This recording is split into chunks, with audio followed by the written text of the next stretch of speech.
Peggy 12.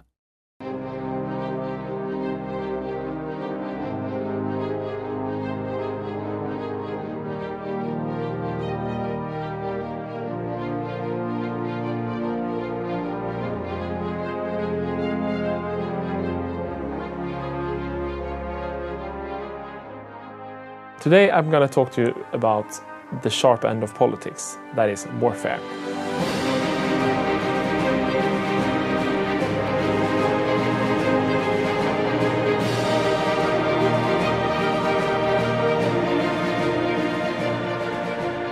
War has always been central to the previous games, and we've added a little extra effort this time to make it more engaging and feel a bit more like you're actually fighting wars in the Renaissance era. And what drove conflict in this era was, of course, men and money.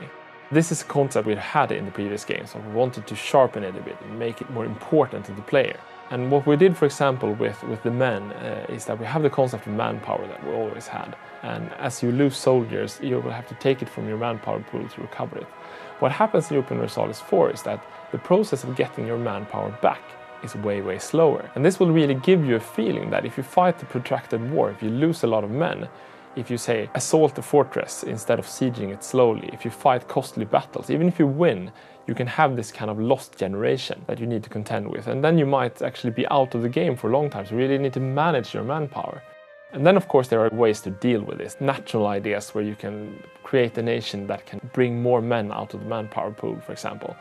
And you can build certain buildings like training grounds to help train up your manpower pool faster. And then, of course, depending on which country you play, if you're a small merchant republic, your manpower pool won't be very big even if you try to optimize it. But what if you are this merchant republic then? What should you do? Well, you can do what they historically did. You can hire mercenaries. Of course, they don't cost you any manpower, but they cost lots of money. So you have a choice there. You can still have an army even if you don't have any manpower. And money comes even more there, because what we did, we felt that wars in the era was so expensive. I mean, monarchs invented new taxation systems just to be able to fund their wars. So we wanted to make them more expensive. What we did was that reinforcements now cost very much more money than they did previously.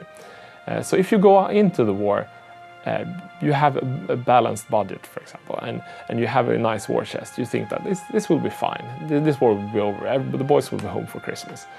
But as you fight the war and the men die off, you have to pay to train up new troops. Reinforcements costs, and they cost a lot.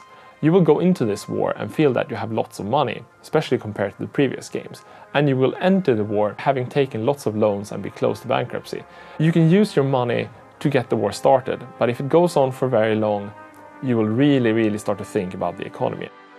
And we feel that these kind of changes that we've made, the small changes but important changes with manpower and the cost of war, will really help the player get more of a feel for the kind of trade-offs the Renaissance prince had to consider before he went off into war.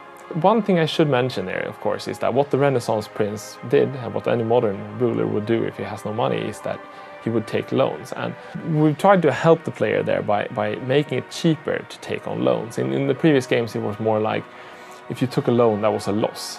Now you're always deficit spending because you need to fund the wars, and that can be nice for a while, right? But if you take lots of loans and the inflation clocks up, then you will end up in problems later. So you have all these kind of nice trade-offs all the time between short-term benefits and long-term problems. And that's the strategic part where we hope that the feel of fighting the war will be much more different. And then, of course, on the tactical side, we've done some changes as well, just to improve how to get the feel right for how it should feel to fight a war in this era. If you're a ruler, of course, being a soldier is not very nice.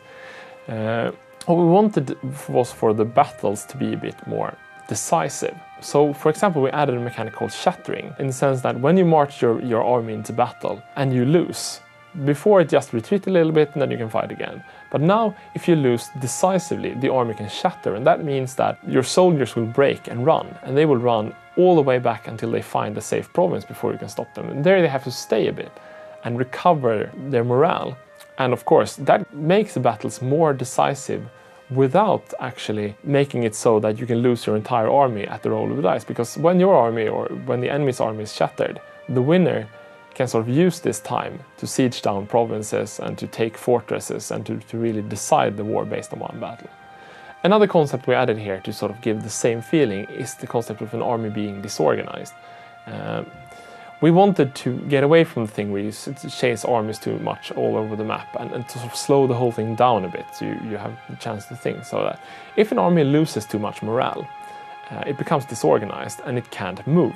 If you win a battle, but you had to spend your entire army to do it and your army is exhausted, then it will be locked in place for them to recover, so that the battles will be more decisive, but you will spend less time running after armies and trying to chase them down.